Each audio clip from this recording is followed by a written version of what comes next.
दोस्तों, जिन सीरीज़ शुरू हो रही है और जिन सीरीज़ पर आपको नई नई वीडियोस मिलती रहेगी। अगर आपको चाहिए कि मैं किसी और टॉपिक पे भी वीडियोस बनाऊं, तो नीचे कमेंट सेक्शन में ज़रूर बताइए। चैनल नहीं है तो सपोर्ट करते रहना। इस्लामिक मान्यता के अनुसार खुदा ने इंसान के अलावा एक और मखलूक बनाई है, जिसको हम जिन के नाम से जानते हैं। कहा जाता है कि जिन आग से बने होते हैं और इंसानों के तरह ही कुछ जिन अच्छे होते हैं और कुछ बुरे। ये कहानी मेरे सब्सक्राइबर अनिल ने भेजी है। वो बताते हैं कि ये कहानी लखनऊ की है, जहाँ अदिति नाम की एक लड़की जॉब करने गई थी। उसने किराए का एक घर लिया, जिसमें वो अपनी माँ और छोटे भाई के साथ रहने लगी। उन लोगों को वहाँ रहते हुए कुछ दिन बीत गए थे और वो लोग धीरे धीरे अपना सामान सेट कर रहे थे। पहला एक सप्ताह तो सब ठीक रहा, लेकिन जैसे ही दूसरा सप्ताह शुरू हुआ तो मानो जैसे उनके किस्मत पे ग्रहण लग गए हो। एक रात को जब अदिति सो रही थी तो उसने सपने में देखा कि घर के पीछे की दीवार पे एक बिल्ली बैठी थी, जो अचानक से अदिति के ऊपर कूद गई। अदिति अचानक से उठ गई और अपने बिस्तर पे बैठ गई। फिर वो पानी पीने के लिए किचन के तरफ गई। वो किचन के अंदर जा ही रही थी कि उसने एक आदमी को काला चद्दर ओढ़े आंगन में खड़े देखा। ये देख के अदिति काफ़ी डर गई। उसने तुरंत आंगन का बल्ब जला दिया। बल्ब की रोशनी भी उस बड़े आंगन को रोशन करने के लिए कम पड़ रही थी, लेकिन फिर भी सब साफ दिखाई दे रहा था। वो आदमी गायब हो चुका था, जिसको अदिति ने क्षण भर पहले ही देखा था। अदिति ने किसी तरह खुद को समझाया कि जो भी उसने देखा वो सब उसकी गलतफहमी थी। अगली सुबह अदिति ने ये बात अपनी माँ को बताई। उसकी माँ ने भी कहा, बेटा, ये सब तुम्हारी गलतफहमी है। इतनी ऊंची दीवार से कोई चोर इतने आसानी से कैसे भाग सकता है। फिर अदिति अपने ऑफिस जाने के लिए तैयार होने लगी।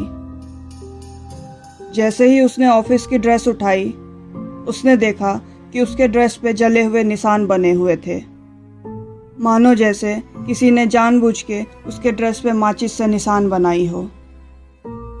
ये देखकर उसके समझ में कुछ भी नहीं आ रहा था। वो इस सोच में पड़ गई कि आखिर उसके साथ ऐसा करेगा कौन। उसने ये सब अपने छोटे भाई की शरारत समझी और उसको खूब डांटा। फिर दूसरी ड्रेस पहनकर ऑफिस चले गई। शाम को अदिति ऑफिस से सीधे घर आई। रात को उसने डिनर किया और फिर सब अपने अपने कमरे में सोने चले गए। लेकिन अदिति को नींद नहीं आ रही थी। उसको बीती हुई रात की बात बार बार याद आ रही थी। लगभग 1 बजे तक अदिति जागती रही और उसको अचानक ही एक आहट महसूस हुई। आवाज़ से ऐसा लग रहा था जैसे कोई छत पे धीरे धीरे चल रहा हो। अदिति को लगा कि शायद कल वाला ही कोई शख्स है जो उसको डराने की कोशिश कर रहा है। फिर ये सब सोच के अदिति चुपचाप उठी और दबे पांव हाथ में डंडा लिए वो आंगन की तरफ चली गई। बिना बल्ब जलाए अंधेरे में ही वो चुपचाप आंगन से छत की तरफ देखने लगी। अदिति ने जो देखा उससे उसके होश उड़ गए। उसने देखा कि छत पे खड़ी एक औरत कंघे से अपने बाल संवार रही है। डर के मारे अदिति के हाथ पांव सुन्न पड़ गए। उस औरत ने कंघा नीचे फेंक दिया और वहां से गायब हो गई। इतना देखकर अदिति वहां से भागी और उसने अपनी माँ को जगाया। माँ ने घबराते हुए पूछा, क्या हुआ बेटा? लेकिन अदिति मारे डर के कुछ बात ही नहीं कर पा रही थी। अदिति डर के मारे रोने लगी और उसको तेज बुखार हो गया। इतनी रात गए, इतने बड़े घर में वो लोग अकेले थे। ऐसे में वो लोग कहीं जा भी नहीं सकते थे। माँ ने किसी तरह अदिति को संभाला और उससे पूरी बात पूछने लगी। तो कुछ देर बाद अदिति ने उनको पूरा वाकया बताया। सारी बात सुनकर माँ ने कहा,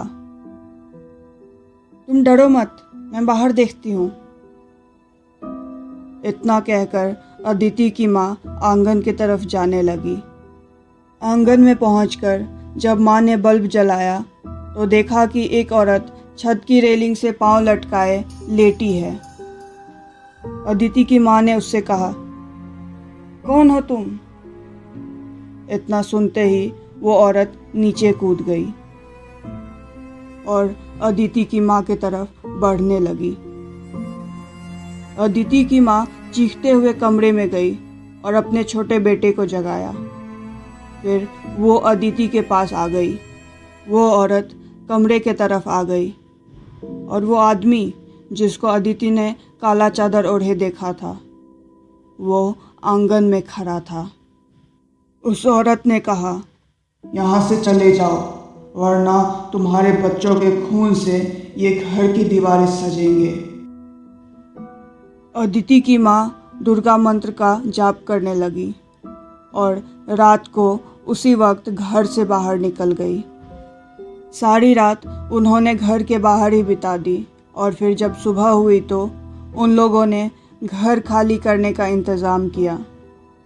उन लोगों ने एक गाड़ी में सारा सामान लदवाया और दूसरी जगह शिफ्ट हो गए। दूसरी जगह जहां वो लोग गए वो अदिति की दोस्त का ही घर था। जब अदिति ने अपनी दोस्त को सारी बातें बताई तो उसकी दोस्त ने कहा, मेरे पापा बताते हैं कि उनके बचपन के वक्त से ही वहाँ एक बाग हुआ करती थी जिसमें जिन्नातों का बसेरा था। समय बीता और वहाँ मकान बन गए, लेकिन वो जिन्न आज भी वहीं बसे हुए हैं। इसलिए आज भी उस इलाके में लोग उस घर के आसपास अपने घर नहीं बनाते हैं और यही कारण है लोगों के घरों का दूर दूर होने का। उस हादसे से अदिति के दिल में गहरा खौफ हो गया। आज इस बात को 32 साल हो गए हैं। अदिति की माँ भी बूढ़ी हो चुकी है, लेकिन आज भी उस बात को याद करके वो कांप उठती है।